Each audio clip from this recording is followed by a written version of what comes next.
out something a year before, and one always wanted to work with him, obviously. He sent me this, I read the script, and the character was very much what he described.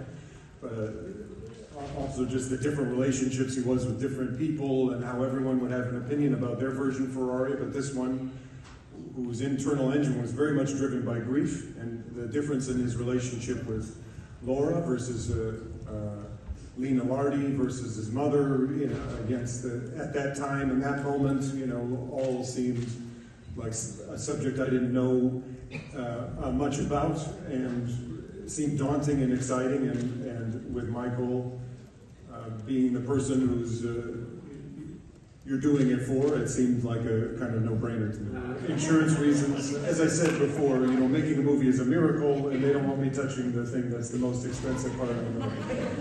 I don't drive the cars, except in pre-production we raced Ferraris to kind of get obviously newer Ferraris. I can't afford the other ones. And then at the beginning, I'm not driving that one. It's on a dolly. Again, they don't trust me with small pieces of equipment. Big pieces of equipment like sandwiches. They'll let me handle. But Patrick and Morris.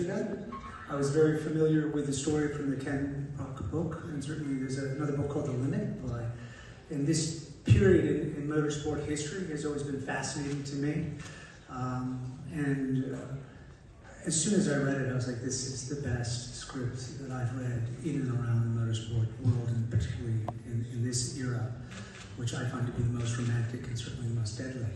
And I actively went after this. I just wanted to be a part of it in any capacity.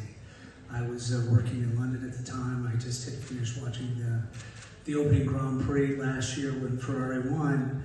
I was like, oh, this could be the year for Ferrari, and I wanted to reach out to Michael, so I sent him an email, I said, is it true that the movie's now going?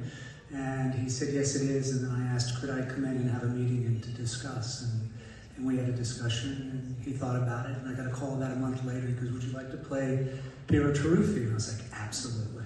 I'd be so grateful to be a part of it, and that's how it started. There was one particular kink in this section of road that we were running couldn't quite see, and to be driving with the stunt drivers and the other racers in this was really exhilarating and fun, and you felt that you stepped back in time, which was quite remarkable.